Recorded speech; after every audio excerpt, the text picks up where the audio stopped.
छत्रपतींचे वंशज बाजूला बसले होते. त्यांना खरं म्हणजे या सगळ्या गोष्टीचा त्रास व्हायला पाहिजे होता. आणि छत्रपती शिवरायांचे ढोंगी चाहते यशवंतसिंह असतील, देवेंद्र फडणवीस असतील, अजित पवार असतील, त्यांनाही याच्यावरती आक्षेप घ्यावा असा वाटला नाही या समाधीवर.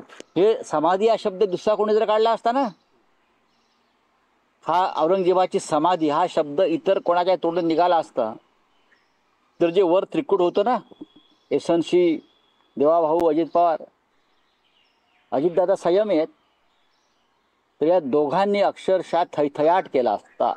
कसं हिंदुत्वाचा कडेलोट झाला, अमुक झाला, तमुक झाला, औरंगजेबाचं कसं उदात्तीकरण करतात, समाधी म्हणतात, हे दोघे आघाडीवर असते. पण काल श्री अमित शहा यांनी औरंगजेबाच्या थडग्याला समाधीचा दर्जा तुमच्या समोर दिला. महाराष्ट्र सरकारच्या मुख्यमंत्र्यांच्या त्यांच्या तोंडून काय निघालं नाही. या राज्याचं दुर्दैव आहे.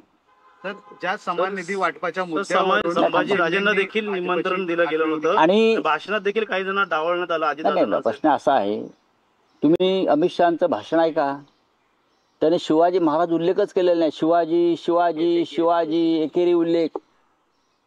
हा, एरवी शिवाजी महाराज नाही म्हणाल तर याद राखा ते छत्रपती होते. छत्रपती होतेच हो, मग ते छत्रपती होते किंवा आहेत आणि महाराज आहेत हे या देशाच्या गृहमंत्र्यांना माहीत नाही.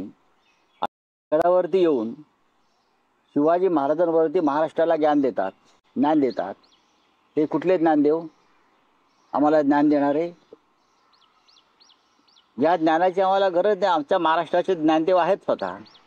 आणि शिवाजी ने ये किया, शिवाजी ने वो किया, शिवाजी को ये है, शिवाजी को, ही भाषा तुमची जीभ धजावते कशी महाराजांना अरेतुरे करायला. काय करतायत देवेंद्र फडणवीस? हा अपमान आहे शिवाजी महाराजांचा.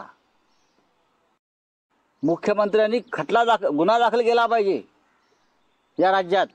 शिवाजी महाराजांचा अशा प्रकारे एकेरी उल्लेख करून अपमान केल्याबद्दल इतरांवर करता ना तुम्ही. देशाच्या गृहमंत्र्यांना, गुजरातच्या नेत्यांना अभय आहे का शिवाजी महाराजांचा अपमान त्यांनी करावा आणि आम्ही सहन करू? कुठे आहेत ते यशवंतसिंहवाले? यशवंतसिंह पक्षाचे लोक कुठे आहेत? फालतू नकली हिंदुत्ववाले. शिवाजीने हे केलं, मग ही मुभा सगळ्यांना आहे का? इतरांना तुम्ही प्रश्न विचारता ना. डरपोक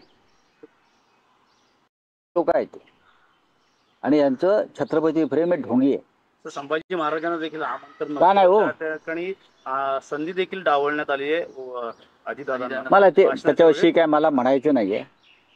पण जर तुम्ही छत्रपती शिवाजी महाराजांच्या संदर्भात ते कार्यक्रम रायगडावर करताय तर मग सातारा आणि कोल्हापूर या दोन्ही गाद्या छत्रपतींच्या आहेत. मग दोन्ही गाद्यांच्या वंशजांना सध्याच्या छत्रपतींना तुम्ही निमंत्रण द्यायला पाहिजे. उदयनराजे भोसले भारतीय जनता पक्षामध्ये आहेत म्हणून त्यांना बोलवायचं. छत्रपती शिवाजी महाराज भाजपात नव्हते. आणि तुम्ही छत्रपती शाहू महाराजांना आमंत्रित केलेलं नाहीये, बरोबर ना? छत्रपती शाहू महाराजांना आमंत्रण तुम्ही दिलं नाही.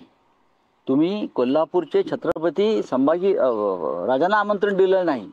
तुम्ही कोल्हापूरच्या गादीला निमंत्रण दिलं नाही. फक्त जे महाराज वंशज भाजपची हाजी करतायत तुम्ही त्यांना निमंत्रण दिलं. छत्रपतींचा आत्मा त्या समाधीतून